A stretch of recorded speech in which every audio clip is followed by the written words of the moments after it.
Salve amigos ligados no canal Abeco a Consciência.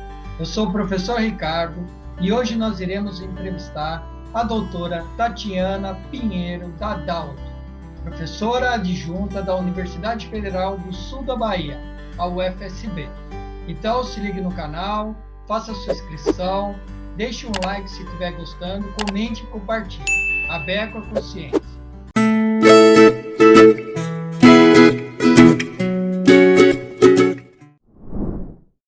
Salve amigos ligados no canal Abeco Consciência, estamos de volta hoje para conversarmos com a professora Tatiana da Dalto. Tudo bem, Tatiana? Oi, tudo bem, Ricardo? Prazer estar aqui com você falando para a Abeco Consciência, projeto tão legal que você está levando aí. Isso, nós estamos levando, lembrando que à frente. Já vamos começar aqui a publicidade, do congresso. Então, lembrando que entre 12 a 17 de setembro de 2022, nós iremos realizar o 18º Congresso da Abeco em Porto Seguro, na Bahia. Aí, em Porto Seguro, com vocês, na UFSB, e que é nossa parceira, a Abeco, a UFBA e o UFSB estão juntas na organização desse evento presencial em 2022. Então, já todos estão convidados e em breve nós estaremos lançando o site juntamente com a primeira circular para, enfim, contendo todas as informações do Congresso. Tatiana, vamos começar a nossa entrevista primeiro falando um pouco sobre você, sobre a sua carreira. Bom, eu sou oceanógrafa, eu sou formada pela Universidade Federal do Espírito Santo e depois eu fui fazer mestrado na UERJ, em oceanografia também, e depois doutorado em Geologia e Geofísica Marinha na UF. Fui a última turma que pôde escolher esse nome, Geologia e Geofísica Marinha, depois que o programa passou pela reformulação, virando Dinâmicas do Oceano e da Terra. Acho que eu fui o último edital que entrou como Geologia e Geofísica Marinha, e aí a minha turma pôde escolher, onde que ia se enquadrar.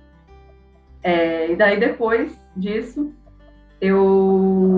depois de me formar no doutorado em 2017, ou seja, só há 4 anos, pouco tempo, eu, em 2018, vim para a Universidade Federal do Sul da Bahia como professora substituta, e esse ano eu pude, tive essa felicidade de me tornar professora efetiva aqui. E antes disso, uma coisa que eu sempre gosto de contar, quem me conhece já deve estar cansado de ouvir, eu sou de Onápolis, que é aqui vizinha de Porto Seguro, a gente está aqui na UFSB, no campus de Porto Seguro, e eu saí daqui da região para estudar oceanografia e fico muito feliz, sempre conto isso, de estar voltando para o curso de oceanologia aqui, e ciências ambientais de forma geral, mas é sempre uma coisa bem que me traz muita alegria de estar aqui de volta depois de ter saído para estudar, lá para 2005 foi quando eu fui estudar. Então, eu tive a sorte de ser de uma família que sempre valorizou muito a educação, meus pais sempre me colocaram muito para estudar, e tem que estudar, tem que ir para a federal, porque é o ensino gratuito e de qualidade, e eu tenho muita gratidão por isso. E estou aí nessa, aprendi desde pequena valores da educação e estou aí agora trabalhando com isso, muito feliz também. Bacana, Então é isso mesmo, pessoas jovens substituindo ou aprendendo e trocando informações aí com quem já é da casa há bastante tempo, e a gente vai falar sobre isso, e já é o gancho, da segunda pergunta, lembrando um pouco dessa história, Tatiana. Quem foram as pessoas, professores, pesquisadores, enfim, que influenciaram sua carreira positivamente? Nossa, eu tenho muitos professores que eu tenho muitas boas lembranças, assim. Só alguns, tá? Só alguns, e vou ficar aqui um tempão. Só alguns vão ficar de fora, eles vão entender, mas...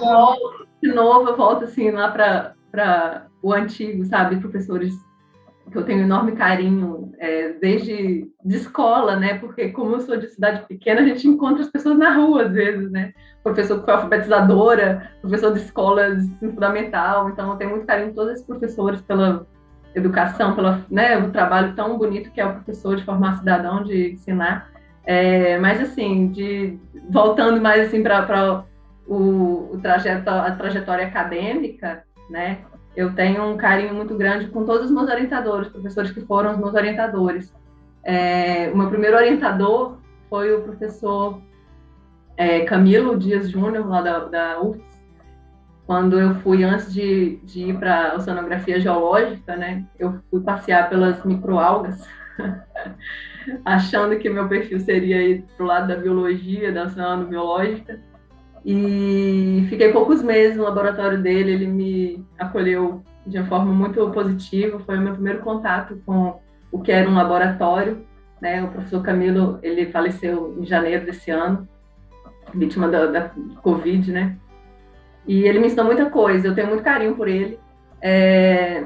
E quando eu me voltei para ele e fui falar para o professor, eu estava toda, né, sem saber direito como ia dizer para ele, professor, acho que não me encaixei muito bem, fiquei olhando no microscópio e tal. E ele foi super profissional comigo, me deixou no laboratório de portas abertas e me falou de como seria importante eu experimentar, até conhecer, até descobrir qual área que eu ia gostar, né? Então foi um primeiro orientador, um primeiro estágio, assim, que eu tenho muito carinho. E daí fui para estagiar na oceanografia geológica, né, de onde não saí mais. E aí quem foi minha orientadora, depois disso, foi a Jaqueline Albino, da UFES também. E eu tenho um carinho muito grande com a Jaque. Ela me ensinou muitas coisas positivas. Ela me levou muito para campo, eu tive uma vivência de campo muito interessante. E ela me ensinou muitas coisas que eu levo hoje na minha vida de professora aqui no UFSB. E uma das coisas que eu gosto muito, que eu aprendi com ela, com outros também, mas ela é uma referência bem legal para mim, é de você ensinar para o aluno, assim, colocando-se de frente para ele, de igual para igual. Isso foi uma coisa muito bacana, que eu admiro muito nela. A gente vivenciou muitas coisas de equipe, trabalho equipe, o laboratório tinha um trabalho de equipe muito legal, e eu me envolvi muito nisso, aprendi muito com ela, aprendi muito sobre praia, sobre tratamento de amostras, né, sobre sedimentologia, e é uma coisa que eu trabalho até hoje, então realmente tenho muito carinho por toda essa fase aí. E os meus outros dois orientadores de pós-graduação, né, a Josefa Varela Guerra e o Tadeu Antônio dos Reis, foram os meus orientadores, a Josefa no mestrado e o Tadeu e a Josefa no doutorado, né? Fiquei com 2 orientadores lá na UF, que era uma possibilidade lá do programa, e eles 2 me orientaram. E aprendi super muito com eles também. A Josefa me ensinou muito a ter autonomia, a ter persistência. Ela jogava para nós os manuais, os equipamentos e falava, vai estudar, vai buscar. E a gente, né, ia, todo mundo da equipe, do laboratório e tal, então, assim, são referências muito importantes. O Tadeu também me ensinou muito sobre argumentar, sobre basear argumentos e buscar e não desistir, persistir com toda a interpretação geofísica, que era, né, uma coisa de muita insistência, de muitas horas de tela. Então, a gente tinha discussões dos dados, né, que a gente estava tratando lá no meu doutorado e que eram muito ricas e eu tenho até muita saudade. Bom, essas foram as principais, mas eu tenho muitas outras. Eu tenho uma referência super legal da professora Gleice Moser, da UERJ. Ela foi minha professora também no mestrado. Eu tenho eu aprendi com ela, acho que foi a primeira sementinha assim, que plantou em mim, sobre questões de conciliar carreira e maternidade, família. Minha tela apareceu uma coisa aqui, pera um pouquinho.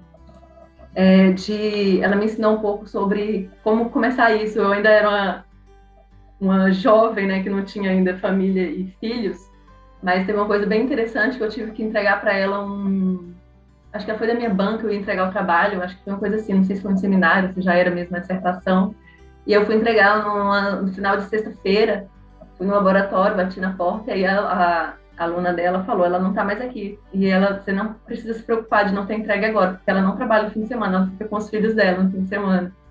Então, assim, além de ela ser uma puta pesquisadora, desculpa a palavra, vai ter que editar. Além da Gleice ser uma pesquisadora muito empenhada, é uma pessoa muito inteligente, E ela já plantou essa sementinha em mim, porque isso é um desafio para nós mulheres também na ciência, né? Conciliar tudo isso, família, maternidade, amamentação, gravidez, né? Então, já comecei a aprender um pouquinho com ela nisso também, sempre lembro dela com muito carinho por isso. Gente, tem muitos professores que são referência para mim, Ricardo, ó. É até difícil ficar falando, mas como referência, muito legal o Alex Bastos, a Valéria Quaresma, lá da UFS também. Enfim, vou parar por aqui e ao longo da entrevista eu vou te contando mais. Tá certo.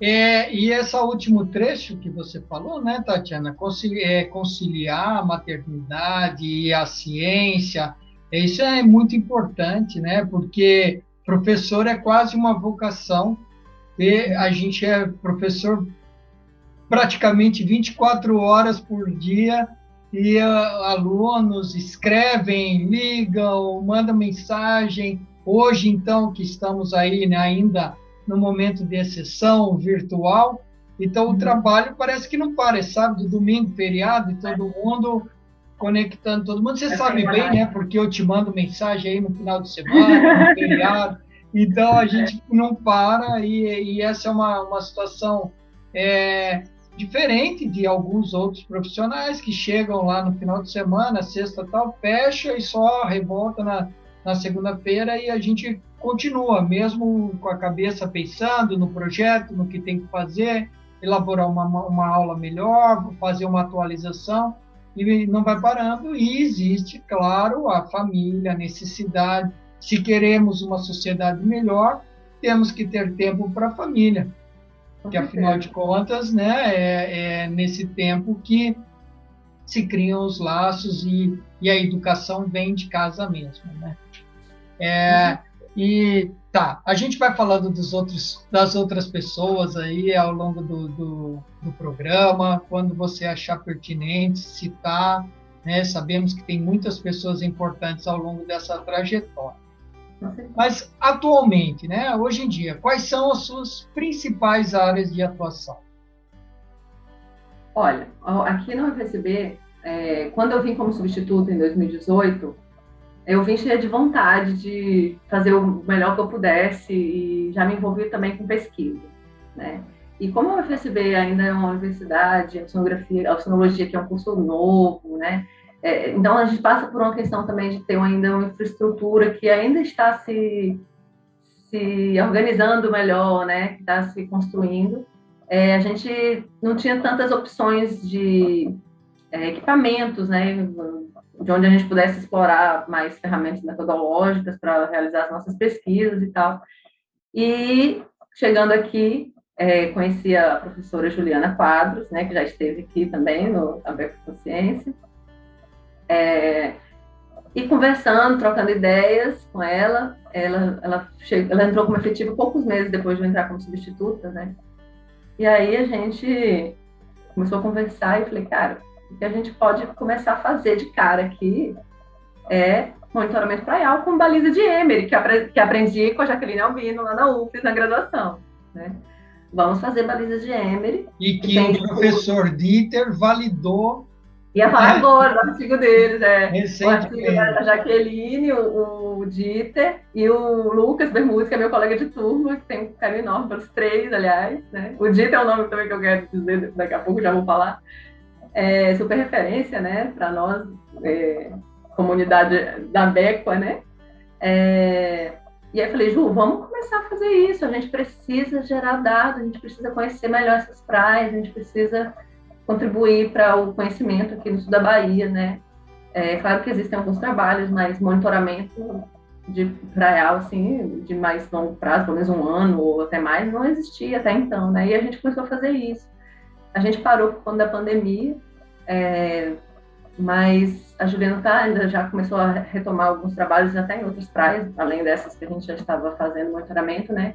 Mas a questão é que a gente começou a fazer esses monitoramentos, a gente começou a envolver muitos alunos, os alunos também foram aprendendo essas técnicas. Como você estava falando, né, a baliza de Emery é um equipamento super barato, né, que a gente consegue fazer com a base, pode ser de madeira, depois a gente até fez outras experiências de alumínio, foi super legal.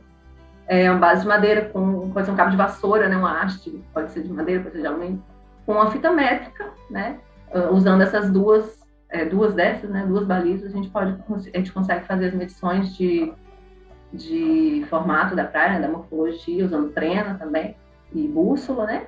Então, assim, como você disse, o artigo desses três, desse trio aí, fez comparações, né, entre outros métodos mais sofisticados, e eles demonstraram que a baliza de Emery é um método super aceitável, que gera bons resultados confiáveis, né?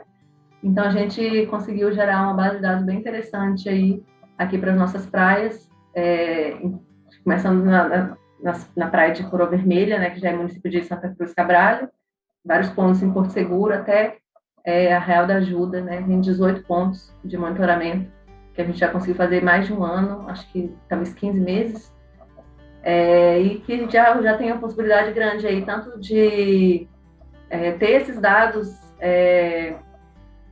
um certo temporal, né, de dados interessantes que podem ser usados depois para futuros trabalhos, comparando morfologia, morfodinâmica, com essas mudanças que estão sendo muito intensas, né? Nosso litoral tem mudado, nosso litoral aqui em Porto Seguro tem pontos de erosão que estão se intensificando, né? E outros estão surgindo também. Então, a gente começa a buscar, né, formas de contribuir, né? Até a gente ter uma estrutura melhor, equipamentos melhores, a gente faz o que pode, do jeito que dá, e vai fazendo parcerias também, né? Então, a gente tem aí essa linha de pesquisa de morfodinâmica praial, que tem essa importância de fazer monitoramento de dados, gerar dado in situ, e contribuir para esse entendimento de como que a costa está mudando ao longo do tempo, né? Tatiana, desculpa te interromper, mas mudando só um pouquinho a ordem, como uma das próximas perguntas, eu ia falar justamente sobre esse projeto. Morfodinâmica praial e evolução da linha de costa do município de Porto Seguro e adjacências. Então, já que você já está entrando, antes de você falar outros projetos, eu queria, outras linhas, desculpa, queria que você desenvolvesse um pouco mais esse projeto. Esse projeto surgiu dessa forma que eu estava te contando, e a gente foi envolvendo outros alunos, e a gente conseguiu dados super interessantes usando as balizas de Emery. Isso, para nós, já é um ponto super importante, porque é como se desatasse as nossas mãos para essa dificuldade, né, da infraestrutura.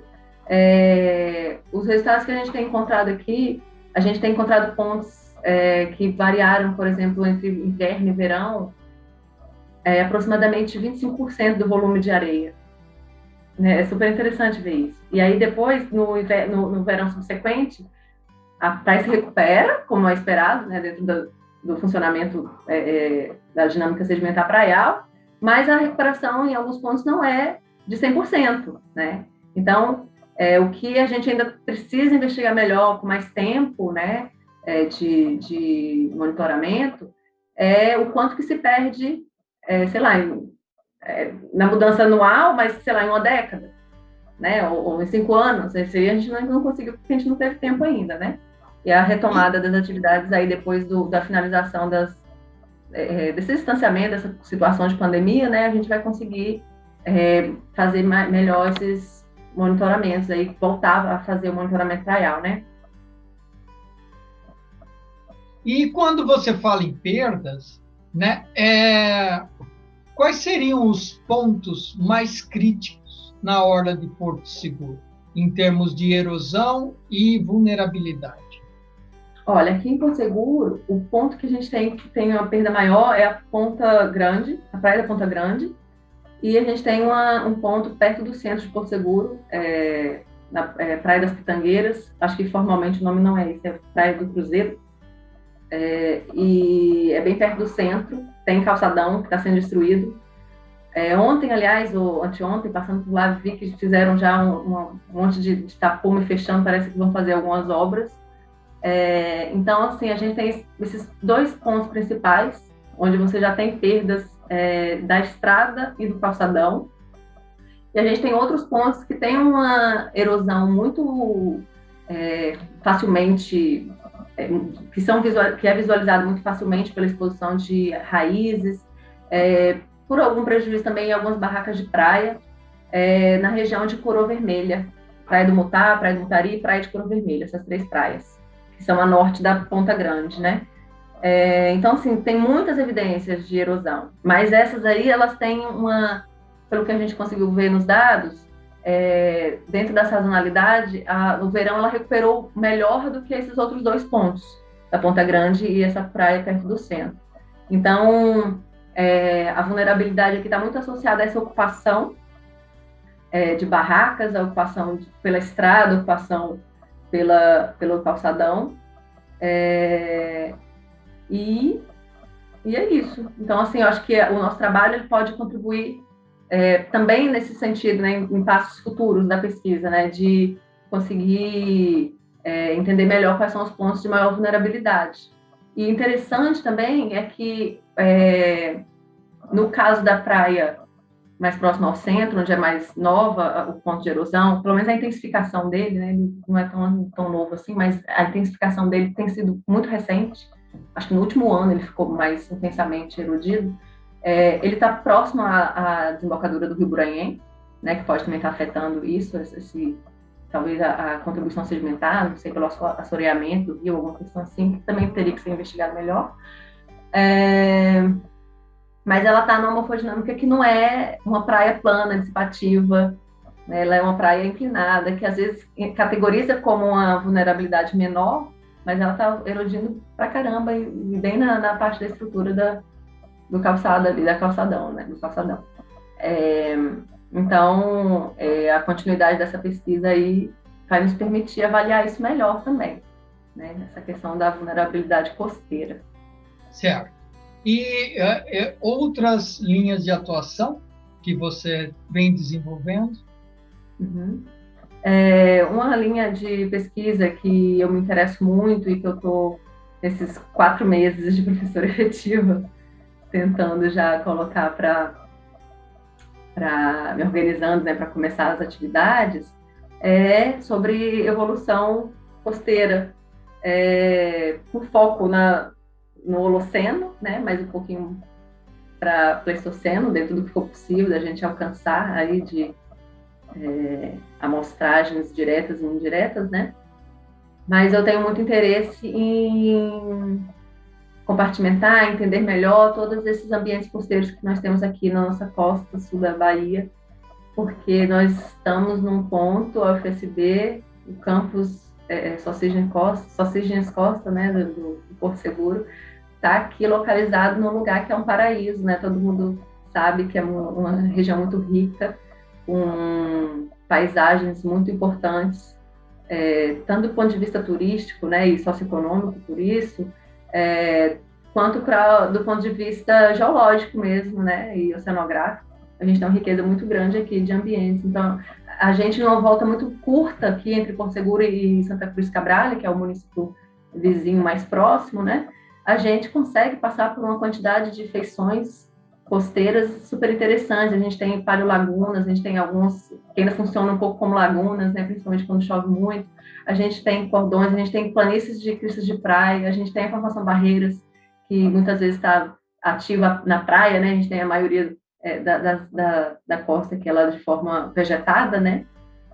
Então a gente tem uma riqueza muito grande que a gente precisa fazer até o povo conhecer mais, né, divulgar mais, entender melhor, mapear melhor e fazer isso aparecer, gerando ciência para o sul da Bahia e também na forma que seja acessível à população. E aí isso me leva para uma terceira linha, um projeto de extensão, na verdade, que eu acabei de vincular ao UFSB. Eu vou perguntar sobre a UFSB no ar, tá? Ah, tá.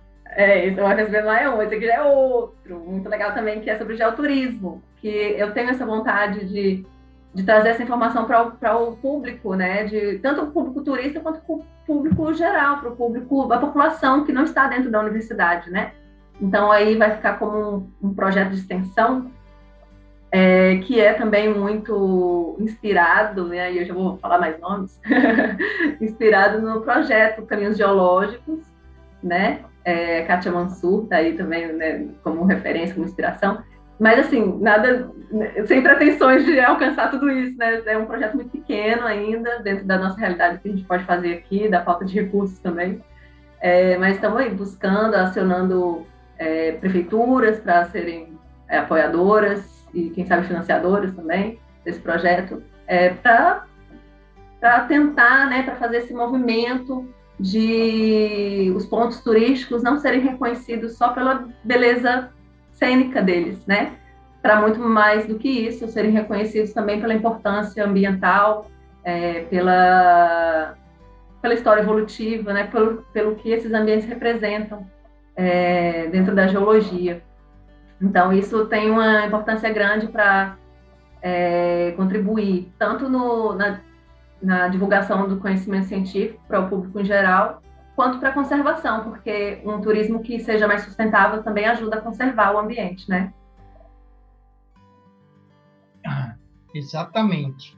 E muito importante essa iniciativa de vocês aí, tua, de fazer esse projeto de extensão, né? Até porque agora os próprios cursos de graduação, eles estão sendo chamados a incluir nas suas grades a extensão, então, para trabalharmos melhor questões junto e para a sociedade, num amplo aspecto, né? Porque nós temos uma sociedade, uma comunidade universitária muito grande, mas é para ir mais além, como você falou aí, prefeituras, turismo, enfim, né? Transformar aí os monumentos e os pontos de visitação turísticos em fontes naturais de conhecimento da história natural do planeta. Então, bacana essa iniciativa, Tatiana.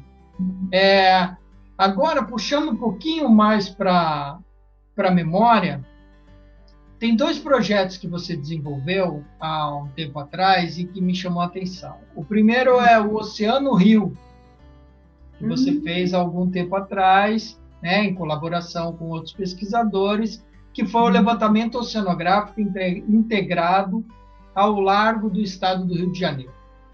Que projeto foi esse, Tatiana, e qual foram assim as principais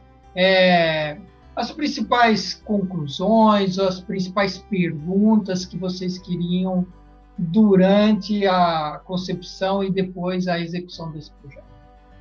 Esse projeto foi um projeto que eu me envolvi enquanto eu era estudante de mestrado na UERJ, e trabalhava junto com a Josefa Varela Guerra, né, que era minha orientadora.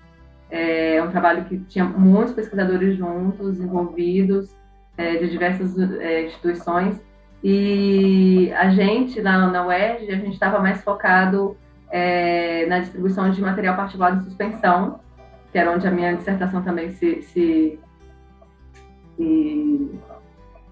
incluía, né, nessa temática, e foi um projeto super legal para mim, foi uma vivência muito interessante, eu aprendi muito trabalhando nesse projeto, e nesse projeto também eu pude fazer um embarque no navio oceanográfico da Marinha Cruzeiro do Sul, que foi, assim, muito rico para mim, foi uma experiência maravilhosa, que eu não tinha tido ainda enquanto aluna de graduação, né, na UFES, e vivi isso na minha pós-graduação. Foi uma experiência ótima. É uma experiência que a gente sabe que os alunos de graduação não são todos que podem, né, vivenciar pela quantidade de oferta desse tipo de embarque, mas todos deveriam, né? É uma riqueza muito grande, um aprendizado muito grande. Então, nesses embarques, eu tive contato com equipamentos que eu não conhecia, só conhecia teoricamente, né, na sala de aula, sem nunca tinha visto, nunca tinha operado. Então a gente conseguiu, a gente vai fazer amostragens de água em diversas profundidades, em plataforma talude, e fazia filtrações no laboratório, balançando mesmo, né, no navio. Foi muito rico isso. Passei mal pra caramba, depois a gente faz 2 dias passando muito mal e fica bem, né? Para depois passar mal quando chega em terra. Foi muito bom vivenciar isso. E aí conseguimos um conjunto de dados que foi muito interessante. O pessoal da Biológica também avaliou muitas questões sobre a dinâmica de produtividade primária e tal. E do ponto de vista de dispersão, de distribuição de material particular de suspensão, a gente conseguiu avaliar uma quantidade enorme de fatores e processos que envolvia essa distribuição de material particular de suspensão na costa do Rio, e foi super interessante. A gente viu o sinal de trapeamento dinâmico na picnoclina, né? A picnoclina atuando como uma barreira para o material de suspensão, material particular de suspensão que ia tentando se depositar, né? E ficava trapeado ali. Eu tive uma série de coisas. A gente viu algum indício de suspensão de material no talude, que poderia ser um indício de ação de onda interna. Foi ótimo. A Forte das Baías, que foi lindo de ver material de suspensão em camadas nefeloides de superfície. Foi uma riqueza muito grande participar de tudo isso. Quem dera a gente... Aqui no canal, a gente tem várias entrevistas com mulheres que tiveram experiências embarcadas e trabalham embarcadas muito bem e conhecem o mar com grande profundidade. Mas eu não me recordo de ter perguntado, e aí eu queria te perguntar, inclusive nós temos uma entrevista aí com a Isabel, né, que é capitã de mar e guerra da Marinha e da DHN, né? Então, é uma oficial da Marinha que tem muita experiência de mar, com certeza também. Mas eu queria que você falasse um pouco dessa experiência de uma mulher embarcada, né? Como que você o lado bom, né, que você estava contando, entrar nas baías, né, você pegou ali a costa do Rio de Janeiro, que a gente sabe que é uma costa linda de se navegar por ela, cheia de ilhas, enfim.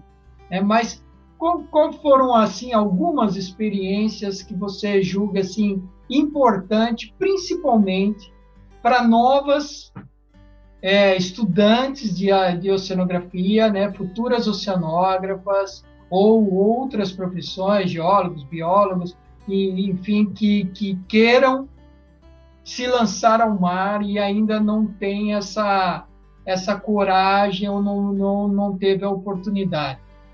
A oportunidade, eu espero, né, que ela esteja se abrindo cada vez mais, não só pelas empresas, mas também o início da operação dos laboratórios de ensino flutuantes, né, que são os navios Ciências do Mar 1, 2, 3 e 4, além dos navios da Marinha, mas os laboratórios aí fornecidos pelo MEC, que vão auxiliar os cursos voltados às ciências do mar no litoral sul, sudeste, nordeste e norte. Então, mas fale um pouco dessa sua experiência mais voltada para esse público mais jovem, né, de mulheres, de meninas aí que querem se lançar ao mar. Qual é a experiência? Vale a pena? É bom? Enfim. A experiência é ótima.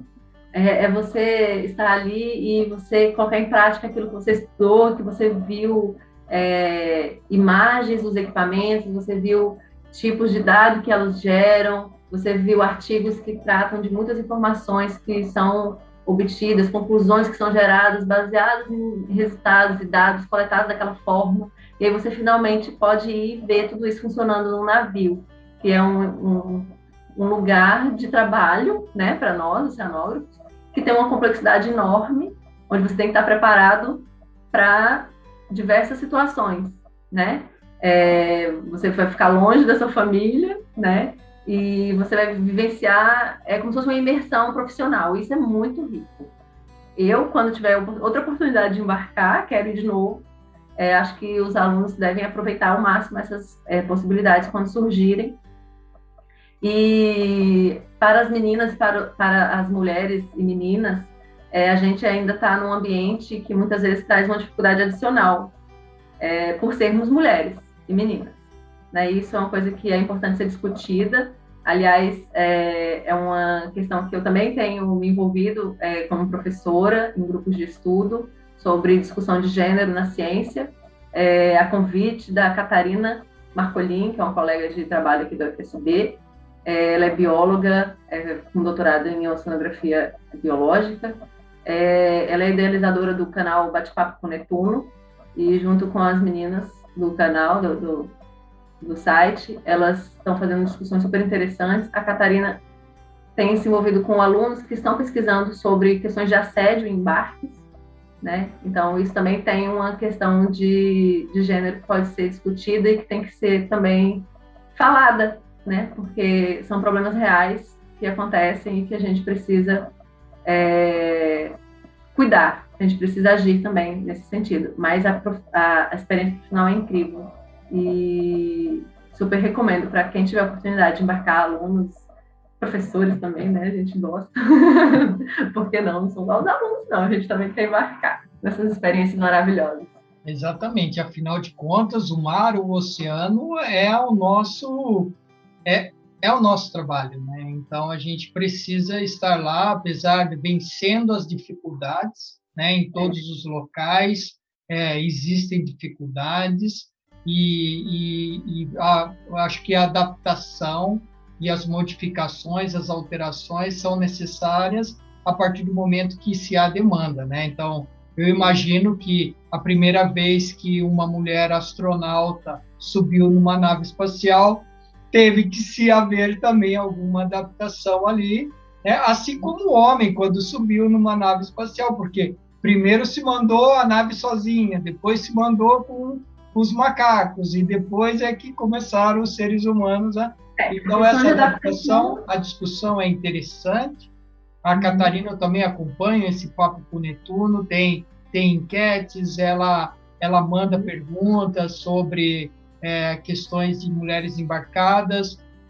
Eu acho que isso também é bem pertinente no canal, a gente colocar certas coisas para serem discutidas e mostrar que aqui é um fórum de discussão aberto, ninguém precisa esconder nada, né? Então, problemas existem em qualquer local de trabalho, então o importante é que se tenha clareza para se discutir todas as questões abertamente, com honestidade, né?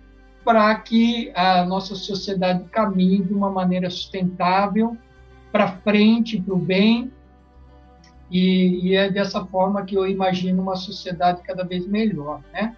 Mas legal essa pergunta, e realmente eu não tinha feito para outras grandes pesquisadoras, assim como você, que embarcaram e que tiveram essa vivência embarcada, né?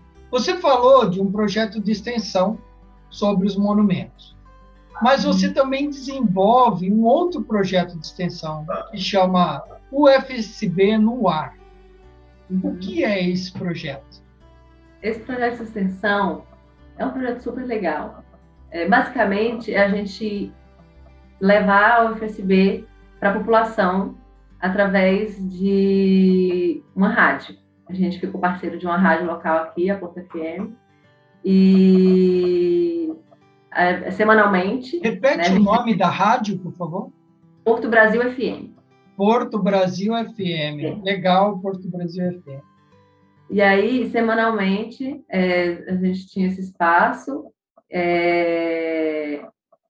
onde um pesquisador, um professor da universidade, de diversas áreas, né, não era só da área das ciências ambientais, ia falar da UFSB para o público em geral, contar como era a UFSB, como funcionava, quais eram as formas de ingresso, quais tipos de área que a gente tinha atividades, tinha os cursos, e isso fez muitos alunos chegarem até nós, né? Porque até então muitas pessoas não sabiam que existia uma universidade federal aqui, né? Então a gente vai levando o nome da universidade, divulgando e trazendo o público, fazendo aqueles alunos que estão lá estudando o ensino médio começarem a pensar em formas de ingresso, e a gente teve um retorno super legal nesse sentido também.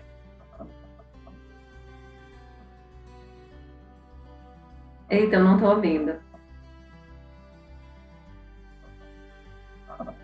Desculpa. Eu estava procurando aqui, agora que você falou, a primeira gravação do programa A Becoconsciência também contou com a participação de uma rádio, que é a RDTV Brasil de Florianópolis. Olha só. Então foi foi um ensaio que nós fizemos junto com essa rádio lá de Florianópolis. É uma TV de internet, né? Eu estava buscando aqui o nome para não falar errado, e foi a primeira entrevista com o professor Rodolfo Angulo, que está lá nessa RDTV de Floripa. Ah, legal. Então, um abraço aí para o pessoal da RDTV de Floripa e para Floripa. Esse projeto, depois ele continuou com os discentes. Depois de vários professores já terem ido, alguns alunos que já estavam assim, em etapas mais adiantadas, né, no curso, assim, finalizando o curso, já estavam com alguma experiência de iniciação científica, eles começaram a ir. E é super interessante quando você coloca os alunos para irem também, porque eles estão falando diretamente para a idade deles, né? O ouvinte da rádio que está ouvindo, ele sabe que quem está falando para ele é alguém da idade dele, que tem os mesmos... Quer dizer, tem uma proximidade em relação aos pontos de vista, né? Da geração, enfim. Então, isso é muito, muito interessante. Tem outro evento também que foi muito positivo para trazer alunos para o UFSB, que foi um evento que a gente faz aqui, local mesmo, né? Que chama Viver o Mar. Foi um evento organizado pelos alunos do curso de Oceanologia, o Matheus Alexander à frente, né? E ele, enquanto aluno, trabalhou bastante para fazer esses eventos, foram duas edições. E depois a gente, com alunos que chegaram ao curso, muitos deles contaram, eu ouvi falar do curso no evento Viver o Mar, né? Então, assim, a gente está vivenciando isso bem na pele mesmo, essa importância de a gente estar falando para fora da universidade. E a UFSB tem essa característica mesmo de ser muito extensionista, de buscar o desenvolvimento regional. Então, está sendo uma experiência muito interessante também de aprender sobre extensão, porque eu não fiz muita extensão na minha trajetória acadêmica enquanto estudante, pós-graduação, acho que foi, sei lá, se não foi zero, foi muito pouco, sabe? Então, a extensão, para nós, aqui na UFSB, tem uma importância muito grande, acho que para todo mundo, né? Tem uma importância muito grande, mas eu estou vivenciando isso de uma forma muito positiva aqui na UFSB e com vontade de contribuir mais ainda ali no futuro. Essa é uma das grandes importâncias de termos esses campos, ou esses camping, né? Polos, né, universitários espalhados para além das capitais. Então, você falou aí, né, na tua época de graduação e até mesmo pós-graduação, enfim, mas você estudou em capitais, né? Seja em Vitória, seja no Rio de Janeiro, e agora você vive uma realidade de um campus universitário que fora de uma capital. Então, a proximidade com a comunidade ela é muito alta, né? Eu vejo, por exemplo, Itajaí, lá na Univale, a Univale e a cidade de Itajaí, eles comungam muitos aspectos. Então, se torna ali um corredor mesmo de consulta, de troca de informações, enfim. Nesse contexto de sociedade, Tatiana, eu queria que você falasse um pouco mais, obviamente, algumas coisas que você já falou, já ficou bem claro, né? Mas qual a importância do trabalho que vocês vêm realizando, você e seu grupo, em termos de importância para a sociedade? Bom, eu acredito que trabalhar com educação superior tem uma importância muito grande para além da ciência em si, né? A gente trabalha com ensino, com pesquisa, com extensão, cuidando de questões acadêmicas também, né? Então, a gente tem uma frente múltipla aí de importâncias, né? A gente tem importância muito grande na formação de recursos humanos, na formação de cidadãos, né? Não é simplesmente formar o profissional, a gente quer formar um cidadão consciente, né? E eu aprendi muito vivendo fora, né? Saindo para estudar, vivendo na universidade federal e estadual, né? Na UERJ. Então, eu aprendi muito isso e eu me espelho muito nos profissionais, nos meus professores, né?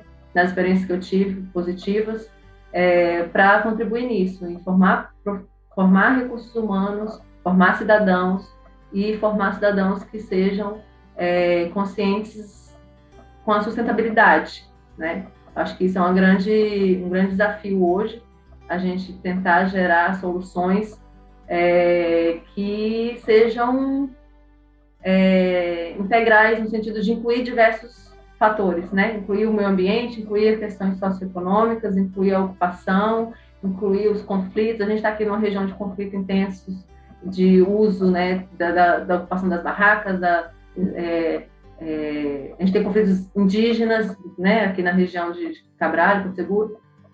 A gente tem especulação imobiliária por conta de expansão urbana e do turismo também, de empreendimentos, né, hoteleiros. Então, a gente solucionar tudo isso é muito complicado. Então, a gente tem, eu acho que essa importância de contribuir nisso, de formar profissionais que ajudem nisso para ajudar a nossa sociedade, né? No fim, eu acho que o importante é trabalhar para uma sociedade mais equilibrada, né? Para além disso, a geração de ciência é muito importante, né? Eu gosto muito dessa área de pesquisa e a gente está vivendo um momento de mudanças climáticas muito intensas que a gente precisa de dado coletado in situ, né? A gente precisa gerar séries temporais de dados, porque a gente precisa ter o que comparar, né? A gente precisa depois olhar para trás e ver como a gente está hoje, como a gente era, e a gente não tem esse dado de como a gente era, porque a gente não coletou dados, né? Então, a gente precisa buscar mais soluções para nos ajudar nessas pesquisas que a gente coleta dados, que a gente faz monitoramento praial, que a gente vai ver o ambiente antes dele erodir, né? E entender quais são os aspectos geológicos ali naquele ambiente, como que o clima afetou isso e como que o clima pode afetar futuramente, né? Então, eu me interesso muito por isso, por entender os ambientes, entender estratigrafia, entender evolução geológica e clima e tentar contribuir para o conhecimento científico que possa nos ajudar nessas respostas que a gente vai precisar. A gente já está precisando e futuramente a gente vai precisar de uma forma mais intensa ainda, né? Uma forma mais vigorosa. E vai. Mesmo que não acreditem, vamos precisar sim. Mesmo que a gente não discuta os motivos, né? O que está gerando as mudanças climáticas, né? Mesmo que a gente não caia nessa polêmica, a questão é que os problemas estão surgindo, né? Então a gente vai precisar. E aí você colocou um problema sutilmente no início, um pouco mais no início da tua fala, e que envolve justamente a questão de utilização dos resultados que são produzidos por você, pelo seu grupo, em termos de aplicabilidade pelos gestores tomadores de decisão. Né? Você mesmo citou um exemplo aí de um calçadão que agora colocaram os tapumes e vão fazer algumas reformas por conta da erosão e que provavelmente ali é uma área que já foi afetada. Quem conhece um pouco de Porto Seguro e Cabralha, Coroa Vermelha ali, sabe que aquela estrada, tem uma estrada ali que liga Coroa Vermelha a Porto Seguro, ou vice-versa, que sofre um problema acentuado de erosão. Né? É a Ponta Grande ali. O trabalho que vocês vêm realizando, você acredita que os gestores e tomadores de decisão, principalmente os municipais, eles têm utilizado esses resultados, eles chegam até vocês para discutir estratégias, consultar, quem sabe pensar juntos numa estratégia, né, de médio e longo prazo? Como é essa relação? Olha, Ricardo, a minha impressão é de que, para não te dizer assim, não, definitivamente... Que somos invisíveis, né? A minha impressão é que existem algumas iniciativas, mas essas iniciativas ou são muito pontuais, ou são muito isoladas, ou não vão para frente. Começa com uma conversa, vamos fazer um apoio, tal, você me apoia, eu te apoio, e depois a coisa esfria e a coisa não anda, sabe? eu acho que também a gente precisa pensar soluções, e é mais uma tarefa para o professor universitário, que está já cheio de atolado, né? Mas não sei, é uma ideia. A gente precisa pensar soluções para a gente também conseguir chegar até eles. Porque eu acho que também tem que ser uma coisa assim, de duas setas, sabe? Seta dupla. Eles procurarem e a gente também conseguir contribuir. Porque muitas vezes a gente também não consegue chegar até os gestores, né? As nossas informações.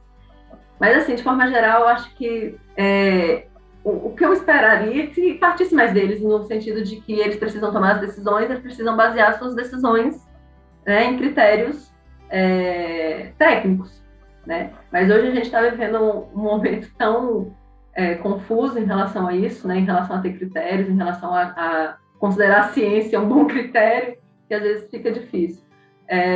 Mas, assim, de forma geral, eu não vejo as nossas informações chegando de forma positiva para os gestores, sendo usadas pelos gestores para tomar as decisões sobre os nossos espaços, né, sobre o nosso município, nosso estado, não vejo. Então, assim, outras obras que estão acontecendo com supressão de restinga e em áreas que são protegidas, né, e, assim, que deixa a gente embasbacado, sabe? Então, é muito, muito desanimador, né, ver tudo isso. E um desafio no futuro, né? Interessante, né? Realmente a via tem que ser de mão dupla, né? E eu sei que existem algumas iniciativas, por exemplo, que é escrever para o Ministério Público. Exatamente. Então, não só você, eu, mas todo mundo que está ouvindo, né? Se você vê que tem coisas ocorrendo em áreas de preservação permanente, eu acho que você, como cidadão, também pode escrever para o Ministério Público e denunciar. Aliás, a universidade também atua com representantes nos conselhos municipais de meio ambiente, né? Inclusive, eu sou suplente no Conselho de Meio Ambiente de Cabralha, né? Estou cobrindo uma licença maternidade da nossa professora representante titular. E como suplente, estou frequentando as reuniões e a gente vê isso acontecer lá também. A gente vê o município também ser acionado por questões de supressão de restinga. Então, a gente realmente precisa agir mais, né? Enquanto cidadão, como você disse. Realmente. Tatiana, alguma coisa que ficou para trás que você gostaria de complementar antes de avançarmos um pouco na entrevista? Acho que falei, precisava. Tá. Enquanto tu dá uma pensadinha, eu vou passar os recados aqui, né? Então, se vocês estiverem gostando da entrevista, deixe um like, comente, compartilhe, né? Então, a associação, a ABECO, né? A Associação Brasileira de Estudos do Quaternário, ela tem uma revista científica que aceita receber artigos para apreciação em português, inglês e espanhol. Então, todos estão convidados para submeter seus artigos para avaliação dos pares na revista da ABECO. Então, é um meio de comunicação muito importante. Falei no início da entrevista, então, de 12 a 17 de setembro de 2022, nós realizaremos em Porto Seguro o 18º Congresso da ABECO, presencialmente. Então, breve, as informações serão vinculadas no site, no canal do YouTube, no Instagram e no Facebook, ABECO Consciência. Então, é só seguir a gente lá nos meios, nos diferentes mídias, que vocês vão ficar sabendo, né? Então, a partir da primeira circular, já terão mais informações mais precisas sobre esse congresso. Lembrando que o canal é uma iniciativa da Associação Brasileira de Estudos do Quaternário, juntamente com o Instituto de Geociências da Universidade Federal da Bahia. Bom, Tatiana, eu tenho que... Lembrou de alguma coisa que passou ou está tudo bem? Acho que está tudo bem. Certo. Então, eu tenho que te agradecer novamente por essa entrevista. Vamos estar juntos em Porto Seguro, né? Vai ser muito legal compartilharmos informações, seja do meio geológico, do meio biológico, do meio espacial, atmosférico, né, do meio urbano, vegetal. Então, tem várias interconectividades que nos unem dentro do quaternário. Então, é importante isso. Falando no quaternário, qual é a importância da Abequa para você e da década dos oceanos? Poxa, que pergunta legal essa. Olha, a Abequa, para mim, eu tenho um carinho muito grande com a Abequa, que começou quando eu comecei a frequentar os congressos. Eu fiquei, assim, muito feliz quando eu fui no meu primeiro congresso e eu via aquelas caras, aquelas pessoas andando pelos corredores e conversando. E a minha orientadora me cutucava e falava, olha, aquele ali é aquele Antônio, não sei qual. E aí eu olhava, cara, gente, eu li ele. Então, assim, eu que sou jovem aí na Abequa, comecei somente lendo os nomes, né? E ir ao congresso da Abequa foi muito importante para mim. Porque isso traz um pouco de humanização, sabe, para a ciência. Você finalmente vê a cara da pessoa. Isso é muito importante. Isso é muito importante. Então, eu me sentia muito animada com isso. Fiquei muito feliz a primeira vez que eu vi Dieter, quando eu vi Angulo, quando a gente fez uma reunião com Angulo agora na comissão organizadora do congresso, né, Ricardo? Gente, uma reunião com Angulo, isso é demais! Então, assim, eu sou essa pessoa animada, empolgada. E ir ao congresso da Abequa me deixou muito animada e foi muito importante para eu me envolver também com os assuntos do quaternário, né? Então, eu fico muito feliz de estar contribuindo na organização do evento.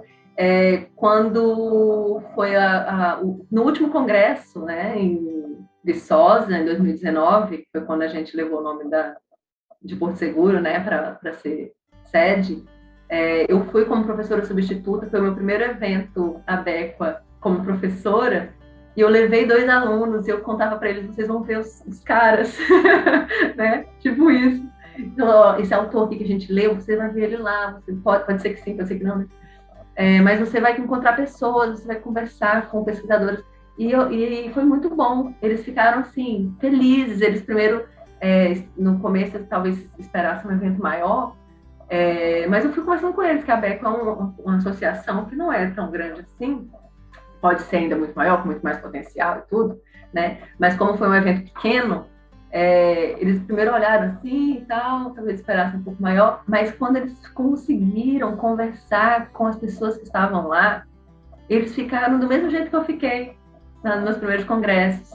Então isso tem uma importância muito grande, que a gente não pode não dizer, a gente não pode não valorizar, né? A gente, enquanto comunidade Abequa,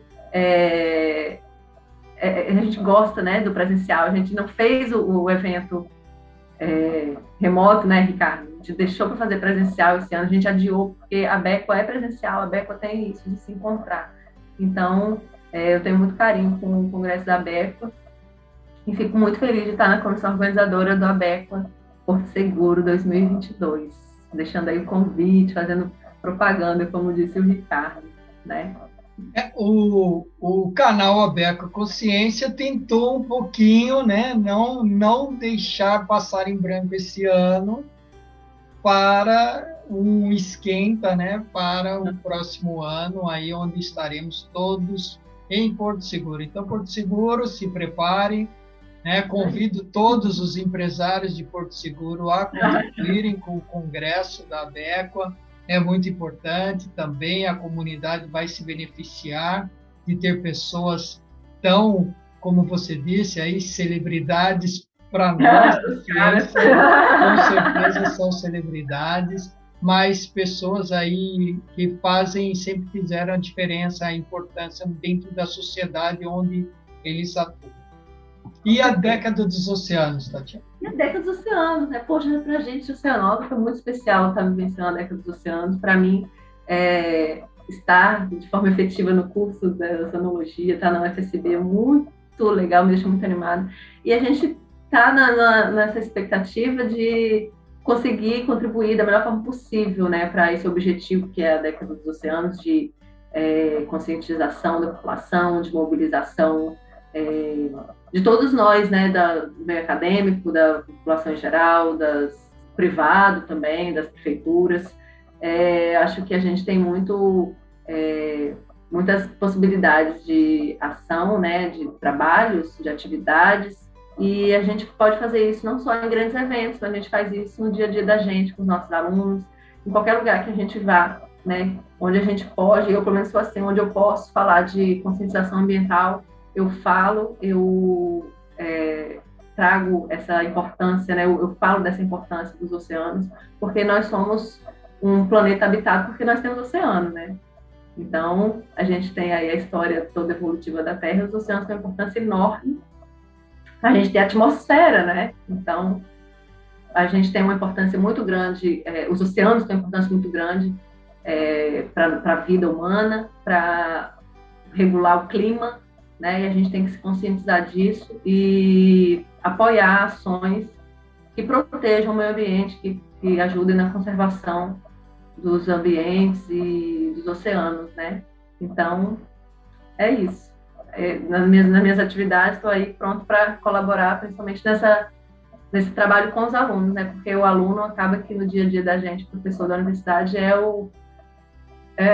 onde a gente mais trabalha, eu acho, né? E é muito empolgante trabalhar com eles, né? Passar o que a gente pode para os alunos e ajudar na formação deles, né? Acho que é isso. Joia.